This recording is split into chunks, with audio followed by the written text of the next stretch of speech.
ভারত যে পাকিস্তানে বিমান হামলা চালিয়েছে, ক্ষেপণাস্ত্র হামলা চালিয়েছে, এতে পাকিস্তানের 26 জন মানুষ মারা গেছে এবং 46 জনের উপর আহত হয়েছে। কিন্তু এই ঘটনায় কিন্তু ভারতকে চড়া মাশুল দিতে হয়েছে। ভারতের 5টি যুদ্ধ বিমান বিধ্বস্ত হওয়ার কথা বলা হচ্ছে পাকিস্তানের পক্ষ থেকে, যদিও ভারত এখন পর্যন্ত এই যুদ্ধ বিমানগুলো বিধ্বস্ত হওয়ার ব্যাপারে তারা কোনো ধরনের প্রতিক্রিয়া জানায়নি। এই বিমানগুলো বিধ্বস্ত হয়েছে কিনা সেটি তারা নিশ্চিত করেনি। তবে সাধারণ মানুষ যা বলছে, এমনকি ভারতীয় গণমাধ্যমেও 3টি যুদ্ধ বিমান বিধ্বস্ত হওয়ার খবর উঠে আসছে।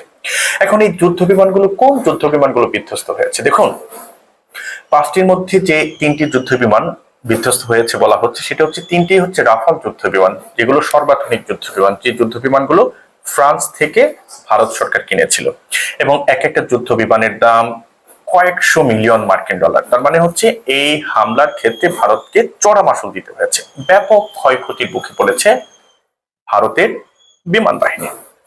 এখন সিএনএন এর প্রতিবেদনে কি বলা হচ্ছে? সিএনএন এর প্রতিবেদনে বলা হচ্ছে যে প্রত্যক্ষদর্শী ও স্থানীয় সরকারি কর্মকর্তারা জানিয়েছেন যে ভারত নিয়ন্ত্রিত কাশ্মীরে একটি অপরিচিত বিমান বিধ্বস্ত হয়েছে। বিমানটি উইওয়ান গ্রামে ভেঙে পড়েছে, যা ভারত নিয়ন্ত্রিত কাশ্মীরের প্রধান শহর শ্রীনগর থেকে 19 কিলোমিটার দক্ষিণ পূর্বে অবস্থিত। এতে বলা হয়েছে যে ধ্বংসাবশেষের ছবি দেখে এই বিমানটি ঠিক কোন শ্রেণীর বিমান, কার বিমান, সেটি নিশ্চিত করা যায়নি।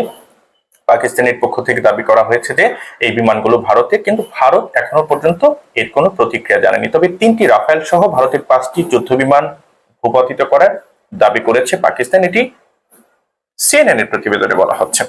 বার্তা সংস্থা রয়টার্স কি বলছে? বার্তা সংস্থা রয়টার্স ভারতের স্থানীয় সরকারের 4টি সূত্রের বরাত দিয়ে বার্তা সংস্থা রয়টার্স বলছে যে ভারতের 3টি বিমান বিধ্বস্ত হয়েছে পাকিস্তানে ভারতের হামলার সময় এই ঘটনাটি ঘটে।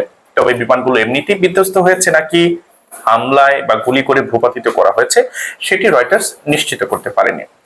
সূত্রের বরাত দিয়ে পাকিস্তানের গণমাধ্যম জিও নিউজের প্রতিবেদনে বলা হয়েছে যে ভারতের এই হামলার পর উদ্ভূত পরিস্থিতি নিয়ে আলোচনা করতে পাকিস্তানের নিরাপত্তা উপদেষ্টার সঙ্গে যোগাযোগ করেছেন মার্কিন পররাষ্ট্রমন্ত্রী। তাদের আলোচনায় দক্ষিণ এশিয়ায় যেন যুদ্ধ আর কোনোভাবে বিস্তৃত না হয়, যুদ্ধের উত্তেজনা যেন প্রশমিত হয়, যেন শান্ত হয়, দুই পক্ষ যেন আলোচনা করে সব সমস্যার সমাধান যেন আলোচনার টেবিলে হয়, এই বিষয়গুলো নিয়ে আলোচনা করা হয়েছে।